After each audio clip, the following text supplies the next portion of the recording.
The following is a Just Green production brought to you by the Might Be News Network.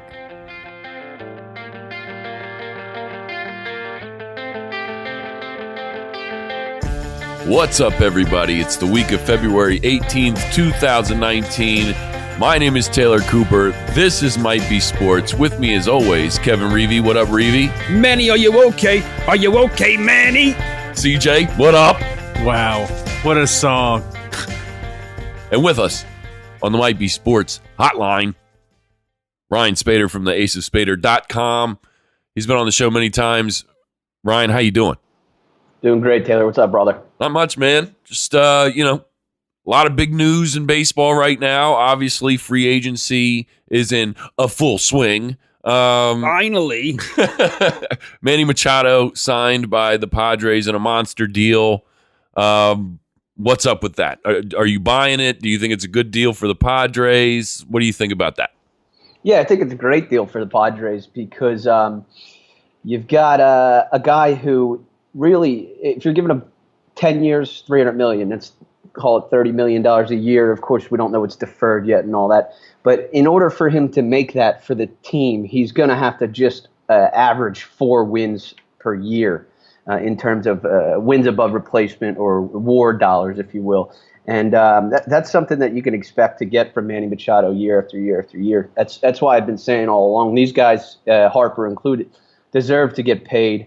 Harper, in reality, over the next 10 years, he's even on like a rough estimate, he's going to be worth like $420 million about, and potentially even more than that. If you look at his season when he was MVP, in terms of dollar amount, that season was worth nearly $80 million. So no matter what, these guys they're underpaid. Yeah, the $300 million you're saying is underpaid. Yeah, honestly, it is. But wow. It's something that I don't think it'll ever really catch up. And these guys won't be. You'll never see a guy making $80 million a year, not in our lifetime anyway. Yeah. Well, I saw just today online somewhere. Alex Rodriguez's $250 million deal back in 2000. Based on today's dollars, it's an annual amount of around $36 million a year. So the value of that 20 years ago is still higher than what Manny Machado just got. Yeah, and A-Rod, for the most part, he earned his money for the most of that contract. Of course, it was abysmal by the end of it. The last 2 years. Wasn't it renegotiated, though, at the end? I believe so, honestly. I don't really remember. The last 2 seasons, though, he was paid $42 million, and he didn't even play. So by the end of that contract, it was pretty brutal. And just to what you were saying, in 2009, A-Rod's current dollar amount is $37,647,743. So that would have been his biggest paid year, and you're talking nearly $38 million. Of course, at the time, it was a mere $33 million. But, convert it to today's money, you're looking at closer to 38. So, and I failed math. I don't know. I'm not good at that shit, but you know what you're doing. Dude, you know what you're talking about. It's really crazy. And I mean, I guess now that the Manny Machado deal is done, it's a done deal. The big question now is what happens with Bryce Harper? I think it's been written on the walls for a long time. I think Bryce Harper's coming to Philadelphia, and I think our Kevin and I, our buddy Jack Fritz, is going to have a heart attack if he doesn't, because he's swore they got this Harper Lent thing going on in Philly, and Jack swore off beer until Bryce Harper signs. So if he doesn't, I guess he's sober for the rest of his life, which is so hard to do. I was just talking to you this week, Ryan, about doing like this sober October, and you have a problem when you're like, all right, well, you can't do January because it's the new year, and then in February you got like the Super Bowl, and then March Madness, and then before you know it, there's like not a month left on the calendar, and then just during the week, like, well, I got a drink on Tuesday. It's Taco Tuesday. I mean, what are you talking about? So just to be able to swear off beer for any amount of time is quite a commitment. But I'm glad you jumped into the whole Philly aspect of it, because we got the quotes here from Klentak was giving it up today. Matt Klentak, GM of the Phillies, After the Machado deal, the quote is, he said, "If the reports are true, this contract will exceed our valuation. Sometimes you have to walk away." And that made Philly fans real nervous because you're now, putting that into the Bryce Harper thing. What does this mean for Bryce Harper? And then if that didn't make you nervous, but go ahead. What do you have to say about that? Where do you think they were maybe on Manny Machado that they were no longer in the running? I don't think that means anything for Bryce Harper, honestly. Based off what Clintac said, you got to think the Phillies were probably just south of that amount. Maybe even a little more so, maybe closer to like the 250 range, because if they were going after Machado, you got to think they were going after both of them, because all along we knew that Bryce Harper has been their target. But I don't think that Clintac saying that necessarily has anything to do with Bryce Harper. He was speaking strictly on Manny Machado. Right. And actually, they actually went back to him about a half hour later, I guess, to like clarify, what's the deal with Bryce? Are you now all in on Bryce? So his quote there was, "I'm confident that will be the perception." In other words, he's saying there that the perception will be that we're all in on Bryce. Rest of the quote goes, "I think very similar to the way we approached the Manny discussions, we will continue to proceed with other free agents that make sense for the franchise." And just, going through, the interesting thing is, at the very end of this quote, similar to what he said about Manny, there's a significant cost that we're willing to pay to add, but we have to be willing to walk away at some point. So Is this a message they're sending Scott Boras? He's playing the same games with the Phillies, saying, we have a number in our head. We're willing to walk away and go to a different team. Are you willing to walk away and play hardball back at us? So my thing is that I don't think anybody has the offer that the Phillies do for Bryce Harper. And I think that's what it's going to come down to. It's going to come down to a 10-year, $370 million deal. And Bryce Harper is going to end up in Phillies pinstripes. It's just going to be a matter of how much longer do they want to play hardball. I think at this point, Machado has signed. So we're going to see Harper sign here within the next few days. That's what I think. I hope so. I really hope so. I think that my translation of these quotes is that, they wanted both of them, right? And I think that the Phillies, they didn't want to spend that kind of crazy money for both of them. Do you think that that's a possibility? That, they just didn't see that kind of deal for both players, a 10-year blockbuster. Even though they're obviously worth it. Do you think absolutely. You're spot on. And I think that the thing with Machado is, did they want him? But I think the team would prefer Nolan Arenado, who's going to be a free agent next year. And then, of course, the following year, we have Mike Trout hitting free agency. And that's not to use the same cliche thing, but that's been like the quote unquote writing on the wall for the longest time. Is Bryce Harper, Mike Trout wants to come home and play for his hometown Phillies. Have you ever heard the story about when the Phillies traded for Roy Halladay? No.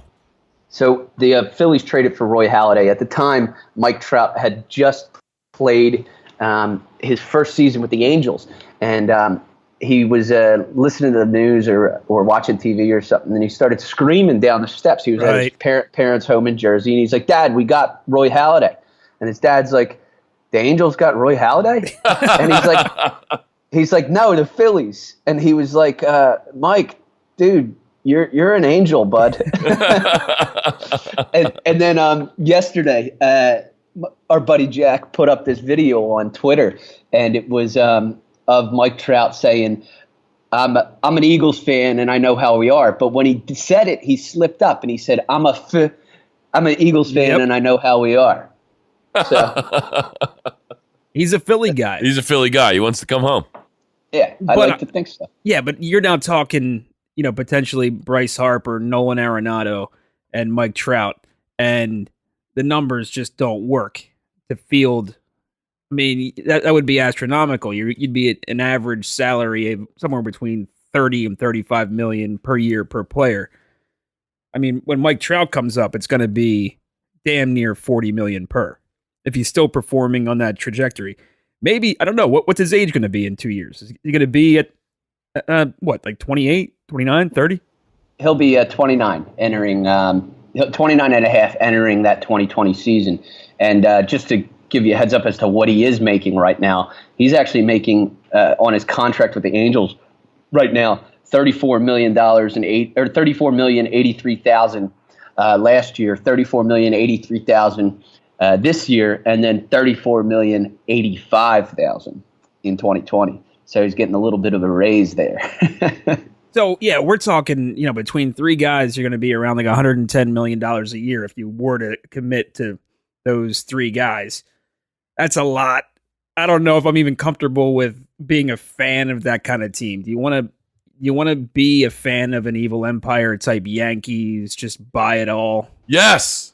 Yeah, Yes. don't care. If they're in the Philly, yes, I do. Oh my God, yes. When it's homegrown, it just feels more natural. Like when you why? What? When No. All right, just think about it with life. If you hate your brother or sister, you can't just be like, "Can we just trade them in?" I'm not going to think about it like life. I'm going to think about it like baseball. I'm going to think about it like I want World Series, Red October, all of that. Bring on Trout, everybody. Yeah. Tell them to come to Philly. To that point, like when you think of the 08 team, you don't think of Jason Worth and Shane Victorino as like not our guys, but they weren't. They came from other teams. Right. And Mike Trout, come on. I mean, he'll end up playing 10 years in LA if he leaves. but he's a Philly guy. Yeah, but Victorino and Worth, they were like foster kids. Like they were just slumming it in some halfway house, and we invited them into our home, and they flourished. All right, actually, Jason Worth, everybody forgets, he had like a solid month where he was a hero in L.A., and he was a big name for a short period of time. But Mike Trout's literally a Philly guy. We just said it. No, right. Yeah. Right. I'm not entirely comfortable with adding three $35 million a year guys, and that's the strategy. That's how we win. We just buy everything. But we'd be the new Yankees. We'd be the new Yankees. Fuck the Yankees. The new New York Yankees. Yeah. we're those guys. Who cares? World Series. I want Arenado, and I hate the whole idea that Coors effect and everything, and that's why he hasn't won an MVP. Guys, Gold Glover for every season he's had in the big leagues. The guy is we're talking a Scott Rowland level type third baseman in terms of the glove, and then he's a monster with the bat. And the whole idea that the Coors effect, he only has all the home runs because of Coors. If people who are listening read Kevin and our book we got coming out, Incredible Baseball Stats, we touch on this, how there's actually a thing, what we call the hangover effect, and how players' numbers on the road when they play their home games in Colorado suffer a great deal because of the way that the ball appears different for 81 of their games. Curveball's not curving, slider's not sliding, and then all of a sudden you go and play a ball game in Atlanta and you're seeing a curveball and it looks like it's falling off a table. And yeah. So I think you could still expect, maybe not the exact same level of production, but something pretty damn close to what you're getting from Arenado in terms of offense, and the defense, that's always there. Well, hey, since you brought it up. Yeah. We wanted to talk about your guys' book. We got a new book coming out. Right. You've mentioned it before. What's the update? What's going on? Here's the thing. We both want to pause to call it like an update on the last book because, I've now 80 pages were added. Yeah, and so much, and that's like added content. There's stuff we took out, we changed. You can take a paragraph that's 8 lines long, completely change it, and replace it with something new. It's still 8 lines long, and you wouldn't know the difference. It's a page replaced with a page. We added all these extra pages, but everything that's in there it's drastically new and different. It's weird. In this industry, all publishers want to do is keep things like with the same title so they can screw you in every which way. This is a brand new book. It's the same title. It's got, Ryan, tell them what's in it. Yeah, well, the best way that I would say it is we took the first one as sort of like an outline, trimmed the fat, put it on steroids. And by the end, we're looking at like comparing, let's say, like 1988 Barry Bonds to 2001 Barry Bonds. It's that level of difference. And I think that we had some constructive criticism from some people in the first one, some certain things that people didn't like, or maybe an error here or there that we took into consideration and went with that and fixed things. But on the whole, I think what we did was took what people did like and expand on that, and it tried to put together what really I feel like is a really good product and something that I'm really happy with. When we got the first one, it was my first book, and I was excited about it, but I was so nervous to read it because I felt like it wasn't finished, and I don't have that feeling this time around. This is a finished product, and I'm really happy with it, and I think Kevin is as well. And you know what I can't wait to have people read is the Lance McCullers forward. It's so in-depth. It goes into the mind of a major league pitcher that I don't think people realize. Like, he's not just an athlete, he's a scholar.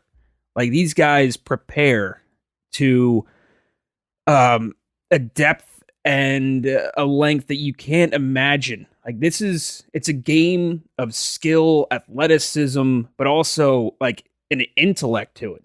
And he kind of brings that to the forefront and gives you an idea like how stats help him play the game. And I can't wait for people to read that. That's a big, big, big addition to this one. Yeah, Lance is a great dude, and what he did for us was incredible. The coolest thing, though, and I've talked about this with some people on some of the other shows that I've done, but the coolest thing for me was, as you know, when we had Boggs do the original forward, I reached out to him, basically begging the guy to do the forward for us because our backs were against the wall. We didn't have it done at when the publisher wanted it, and I reached out to him. I sent him this real long email about how we're going to get his number retired because it wasn't retired at the time. And of course, he responded like 10 minutes later, and he said, "Hey Ryan, sure, I'll do it, Wade," which was really cool. But when I asked Lance about doing this, he was like ecstatic. He was like, "What the fuck? You mean I got to be a published author? Fuck yeah, I want to do this shit. That's awesome." Right? So, yeah, it was just really, really incredible. And when I sent him, told him it's going to print tomorrow, and I told him that, dude's just ecstatic. And we have the hardcovers this time around that they wouldn't give us the first time, and he specifically asked me to save for him numbers 41, which was his father's number, and 43. And he wants to give his dad one to be like, yeah, we both may have pitched in the big leagues, but I'm a published author. That's awesome. That's great. That's great. Well, congratulations to both of you guys on this. Speaking it's of which, absolutely great. So we got 1,000 of these hardcover limited edition ones, and we're going to be actually pre-selling the first 100. They're all going to be numbered, signed. We might do a special thing for the first 100. We'll see how that goes. But so we're going to give away a book or two if you guys, download the podcast, share, like it on, Facebook, social media, Twitter. We're going to be throwing this all over the place. So if you share, do all that stuff, download the podcast, Might Be Sports, Might Be News, the whole Might Be News network. We'll keep track of that stuff. And when the hardcover comes out, we'll get you one of those limited edition signed books. However you want it, we'll get in touch, do all that. That's awesome. Stuff. Great. And then reach out to us. We'll grab a beer, Absolutely. We'll give you the book in person, and you could buy us a beer, and we'll recoup some of the money. Done deal. It all works. Yeah, some of the coolest things that Kevin and I have been able to do is whenever we're going to like a ball game or something, or we end up talking baseball with somebody at the bar or something like that, and it just so happens they're like a huge fan of baseball, and we're like, yeah, we wrote a book, and they're like, get the hell out, and we'll show it, and usually we end up giving them away because we're idiots. Oh, yeah. But that's the currency, though. That makes us feel awesome when we can share that and have a great conversation, and pads our ego too. It makes us feel good, but we're also we're having a good time. Yeah, Kev, how about the one time me and you were over at Duffers, and the dude we were talking baseball with, and he showed me a stat, and it was my own tweet. Yeah, it was how did that go? It was something like he came up to you because he knew you were like a stat guy, like a big baseball fan, and he's like, "Did you know this guy did so and so?" And he's like, "Where'd you hear that?" And he pulls out his phone and shows you your own tweet, having no idea that that's you. Yeah, that was amazing, and it was a group chat that he had with his buddies, and one of them screen capped it and put the tweet in there. I remember what it was. It was that Roy Halladay still leads all of baseball in complete games since 2009, which is insane. But yeah, he just showed me it, thinking I'd think it was neat, and I was like, yeah, you know what? That's pretty cool. Where'd you get that at? And of course, he ends up showing me my own damn tweet. That's awesome. That's cool, man. So yeah, so we got that book coming out in about. I mean, we don't even know. We've been working so hard on this. We have no idea how the logistics work on when it comes out or whatever. But I don't know, a month, 2, whatever it is. So if you guys download the podcast.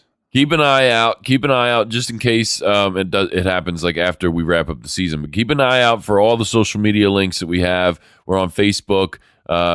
You're the 76 pack just 76 pack on Twitter. And Spaeder, you are the Ace of Spaders on. That's right. Okay, the Ace of Spaeder. Yeah. Okay. So just keep an eye out for this because I'm very excited for you guys. Very excited for you guys. I know you guys have been working really hard on it.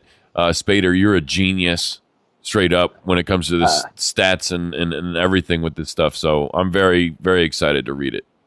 I'm hesitant to accept the compliment of genius. I would say I'm good with numbers, and that's about my only skill. Well, I'll tell you something. I've never met anybody like you in the sense that you can just go off about these numbers, and you know what people make, and you know the age of these players, you know, just so much that I could never fully comprehend. Speaking of which, I mean, we forgot. We started this last time. We got to play the Spaeder game.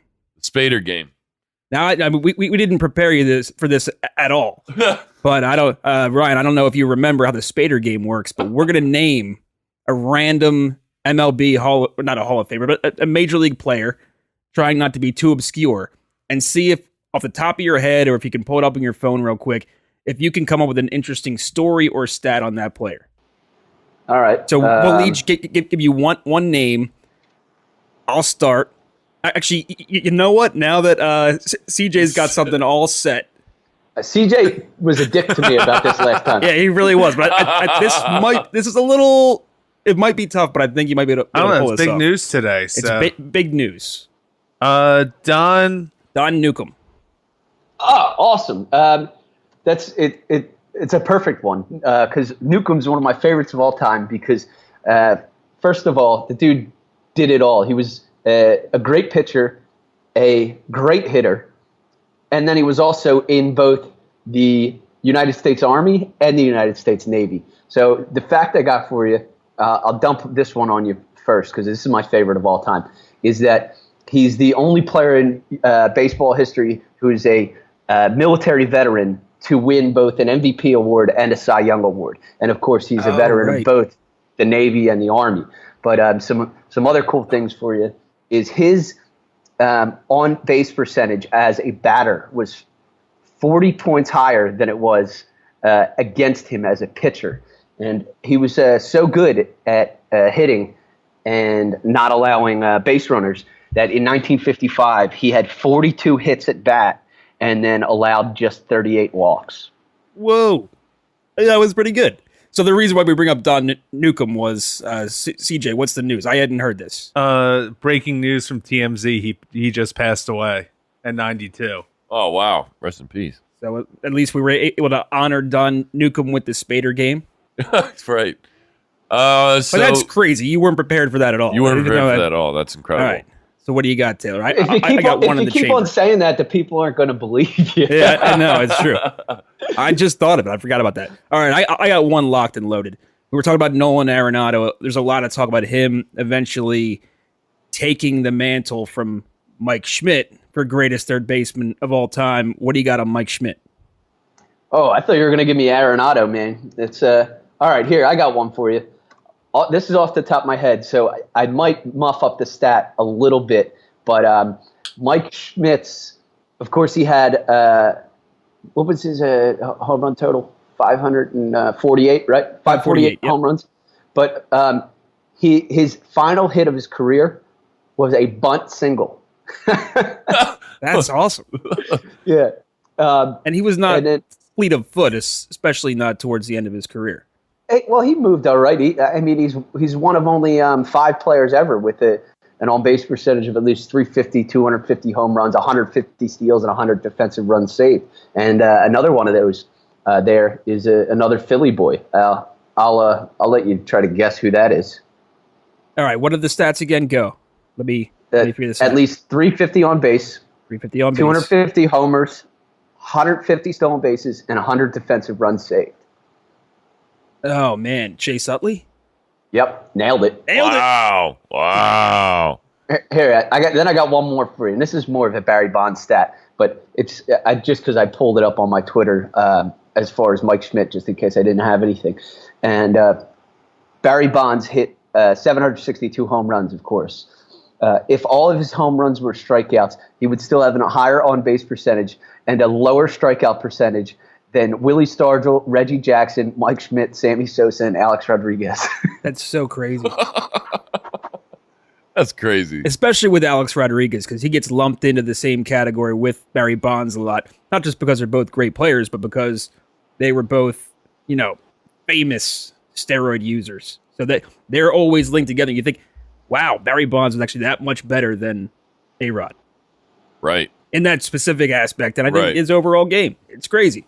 It's crazy. All right. So, Taylor, you got to come up with one name. Bo Jackson. I like it. Why is he's in the news right now? I saw him on ESPN. It's been like 30 years. 30 years since something, and I'm since he was the double sport king or something. But yeah, what do you got on Bo Jackson? All right. Here, I'll give you this. Through 2015, through the 2015 season, Mike Trout had virtually the same number of plate appearances Bo Jackson did in his career. He actually ended up having 250 more. But Bo Jackson had 141 home runs. Mike Trout had 139. Guys, I got to run now. I'm sorry.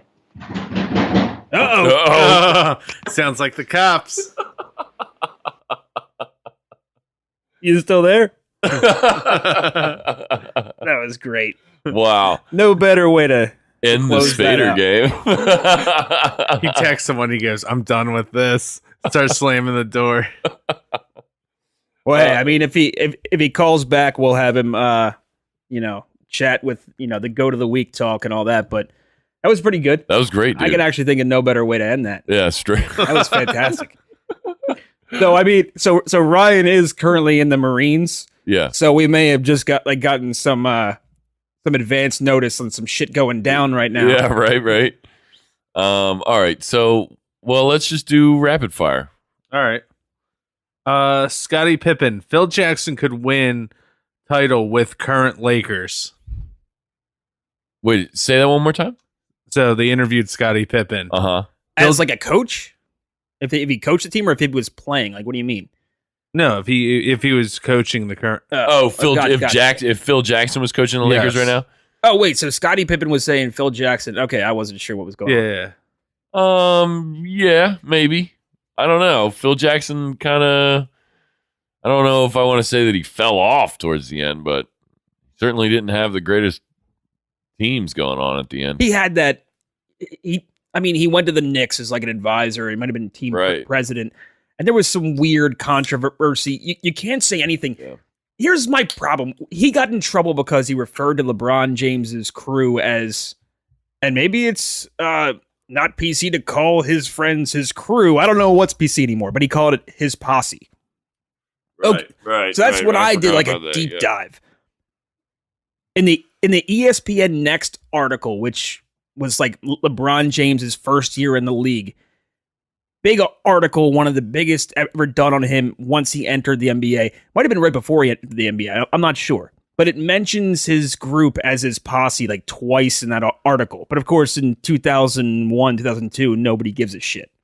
Right. And then, Phil Jackson makes this one comment. Oh, I guess everything he's ever done for his entire career, he's now racist because, he called LeBron James's group his posse. That was the beginning of the end for Phil Jackson, and nobody was LeBron James. Like, he's dead to me. Weird thing with Carmelo Anthony, and yeah. Actually, maybe he was referring to Carmelo Anthony. I'm not sure, whatever it was, but he used the term posse, and you can't do that apparently. And that him, saying that also apparently makes him a bad head coach. Not according to Scottie Pippen. But he is an old man. I mean, I'm sure he still has it, but the reputation with, and we're going way beyond, the rapid fire aspect of this. But Phil Jackson had a reputation where it's a slow burn with him. Like, you have to buy into his system. It takes a little bit of time. There's no way he could run this Lakers team the way it's like a revolving door. They want to trade all their players for Anthony Davis to begin with. Right. He needs something to work with. It takes time. There's no way he could win with this team right now without a year and a half or two. I like it. All right. Reese Witherspoon serenaded by Globetrotters with My Girl. That's pretty dope. Globetrotters are dope. I love that Reese Witherspoon story a few years ago when she got pulled over drunk with her husband, and she was like, it's always great when drunk celebrities tell cops when they're like, their cop camera thing is on and they say the phrase, "Do you know who I am?" Oh, you are so screwed. Next. China getting into WWE Hall of Fame. She's dead, right? Yes. Yeah. R.I.P. Next. Good for her. Colin Kaepernick. Not that she's dead. Yeah, The Hall whole of Fame thing. That's posthumous Hall of Fame thing. Yeah, that's cool. Sweet. Colin Kaepernick all smiles after NFL settlement. Oh my God. See, I talked about this on My IP News. If you didn't listen to it, I feel conflicted about this. I'm happy that he got a settlement, and that I'm going to go on a deep dive. Ready? Here goes. I'm happy that he got a settlement. I'm happy that it kind of means in some vague way that the NFL is admitting some sort of guilt. What I do not like is that it's totally confidential. We'll never know. None of us will ever know what happened behind those closed doors, how much he got paid, and what was, more importantly, at least to me, what was said by the owners. What was the motivation for not giving Cap a job over the past couple years? Is it his play, which you have tweeted about recently? Some of his stats, or you made a comment about some of his stats on one of my Facebook posts about this. Is it that, or is it the protest? Is it the politics? Is it the play? And we'll never know what those real reasons were. And that's what bothers me about it. And what bothers me even more is that Eric Reed months ago called Malcolm Jenkins specifically, and also the Players Coalition, sellouts for making a very, very charitable deal with the NFL, helping the cause that they are protesting for. And Colin Kaepernick co-signed that through a series of Instagram posts and likes and tweets and blah, blah, blah. Of course, he didn't really speak much about it because he doesn't speak much publicly, but the whole thing just feels certainly not as rewarding to me as a fan of the NFL and somebody who, has stood with, been with Cap on this whole thing. Like, I agree with the protest. I don't even mind the form of protest. We've talked about it before. The whole thing just feels shallow to me. It was over in an instant. No details. Nothing. We just know that Cap got paid. Eric Reed got paid something. Probably not, hardly anything. But what happens next? Do you think he's going to get signed? I think there's a possibility, and it looks like it might only be one team, the Panthers. But just to circle back on this whole thing, I don't like the precedent it sends. You mentioned, what is it? Is it his ability on the field where, we talked about before, he was something like, 3-20 in his final 23 games, 3-17 in his final 20, something like that. But was Chip Kelly the coach then? I'm trying to remember.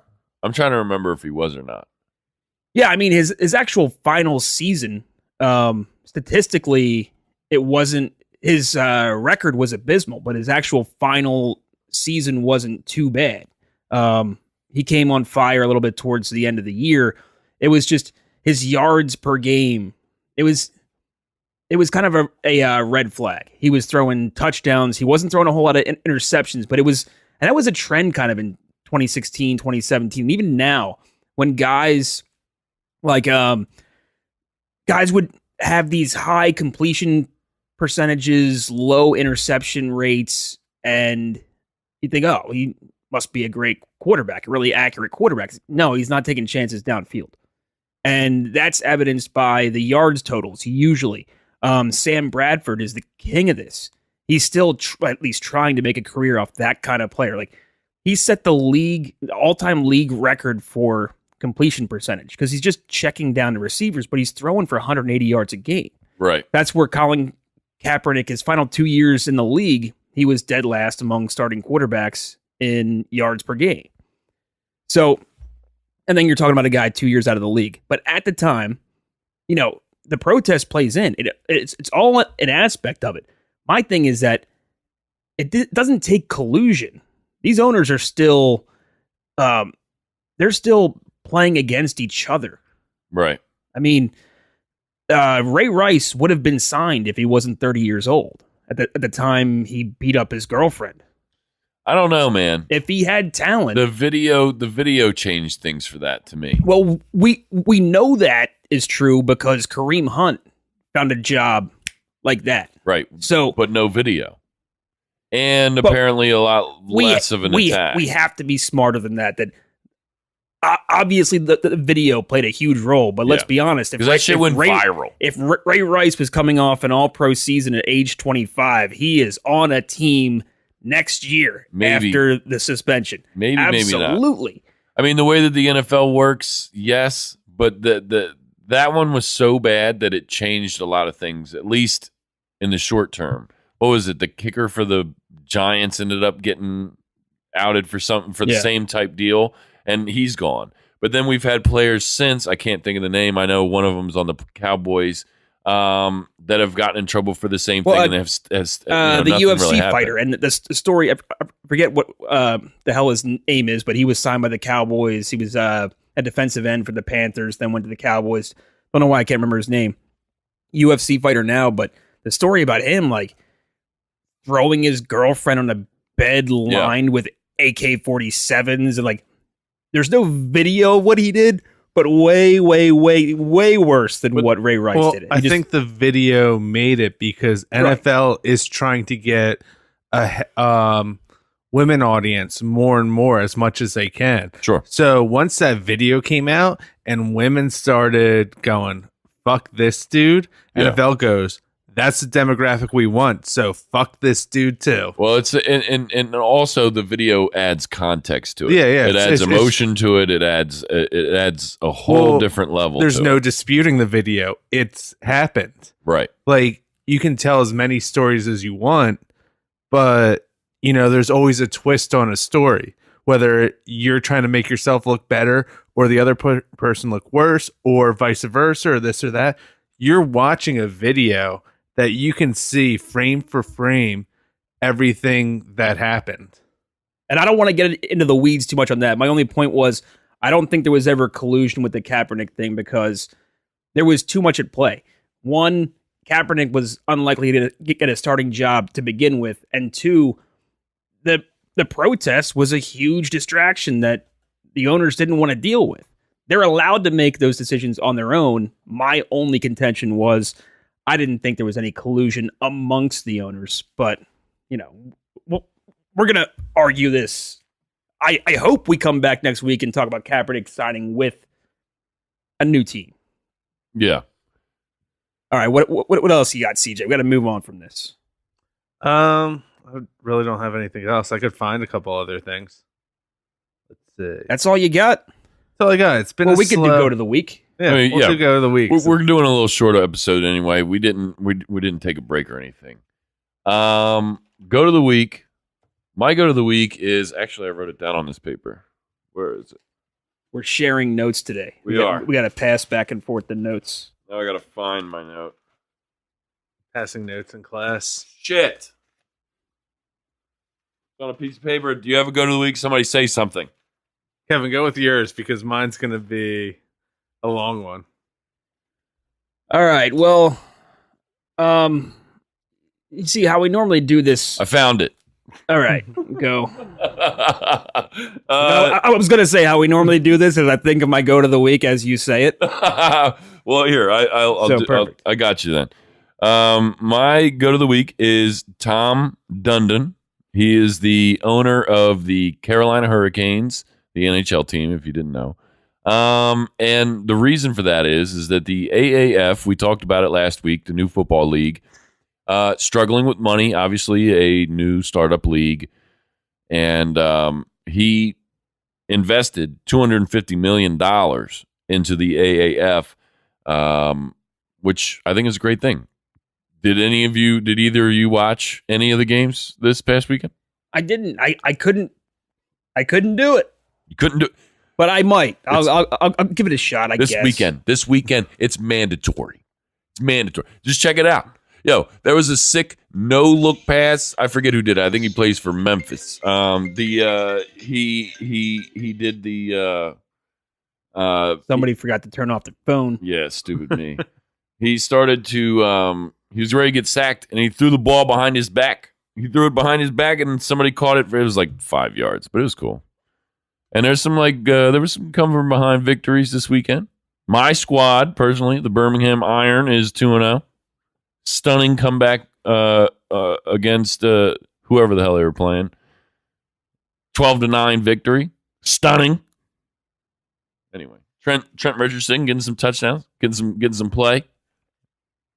Tom Dundon is my go to the week. Shit, we didn't even do the intro. God damn it.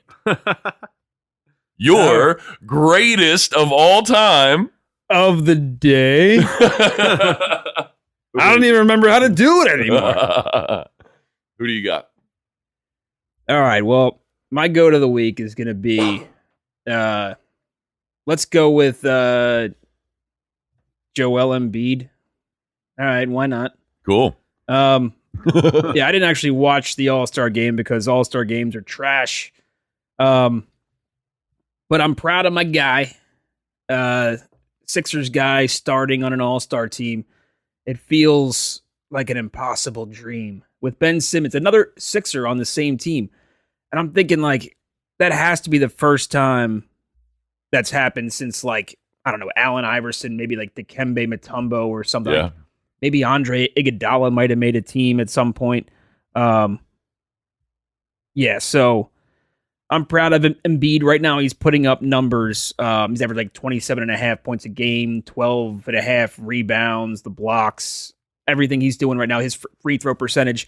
You throw it all into like a Spaeder soup stat thing, and he's putting up an all-time season for a center in the NBA. And I know the game has changed, but it still matters in the context of the history of the sport. And, you know, he's not going to be in the MVP discussion. And it kind of annoys me when people say, no, it's going to be Kevin Durant, maybe to a lesser extent, Steph Curry, James Harden. No, it's going to be Paul George. He's carrying, we talked about this last week, carrying the Thunder right now. Paul George is incredible. And in the All-Star game, I feel like he had a great game. I mean, I'm just looking at stats. Again, I do not watch All-Star games, but he was a star of stars on that field, on that court. And I think at the end of the year, it's going to be the same. We'll see. But for right now, my star, my MVP in Philly, my go to the week, Joel Embiid. Excellent. Future MVP of the league. CJ, take it away. All right. You ready, Kevin? Yeah, I think so. All right. So my go to the week is the Might Be News guys. Oh. For going and talking about sports the last 2 weeks. Yep. So, in honor of that, Kevin and I have decided to do this week in Philadelphia sports history. So, Kevin, whenever you're ready. Because let's be honest, I started this shit. All right. Yo, there's a war brewing because I was contacted by Steve from Might Be Brews, and he's furious at Kev for talking about the Victory beer before Might Be Brews could. There's major problems happening, and go ahead, do your thing. I'm just gonna hang back. I'm just saying because back in 2013, I started this day in Philadelphia sports thing, and this book was started way before then. We were the first game in town, so I just wanted to remind people that this week in Philadelphia sports, February 18th, 1983, Moses Malone scored the NBA's 4 millionth point. It's fun facts. Wow. Today's date, you guys are going to be listening to this tomorrow, but the 19th, Bernard Hopkins, the first middleweight in the history of boxing with 20 consecutive title defenses. B-Hop. And fun fact, he beat, I don't have that in my notes, but nobody cares and nobody remembers because, let's be honest, a lot of those title defenses back then were against a bunch of nobodies. But Bernard Hopkins, and it's always fun to talk some Bernard Hopkins because people kind of forget that no, Rocky is not the greatest fighter in this city's history. It might very well be Bernard Hopkins. Yeah. And, he's been off. He boxed into his 50s. Yeah. The guy's a legend. Legend. And not as punch drunk as you'd expect him to be. Incredible job. Incredible. I'm riveted. Absolutely. It's heating up on the network. It's heating up. There's feuds now. There's crossover, just shit everywhere. Look at it. Steve has something planned for Might Be Brews next. I don't know what he's going to do. I don't know what he's going to do. So thank you guys for listening. And a huge shout out to Ryan Spaeder for being on the show and for his quick departure. It was entertaining. I was hoping for him to call back. Yeah, it's all right. I was going to call him now, but we might get like the weird Skype call background music. Yeah. And then we'd have to dance. And we don't have the video up. We don't have the video to do that. And you guys deserve the full experience. So, well, we'll get Spaeder back on. Hopefully, when the Phillies sign Bryce Harper in the next couple of days. And don't forget, guys, we got the new book's coming out, limited edition. We got Wade Boggs forward, Lance McCullers. We had help from Edgar Martinez on this one, the new Hall of Fame inductee, Larry Walker, who's going into the Hall of Fame next year, Wow. Tim Raines.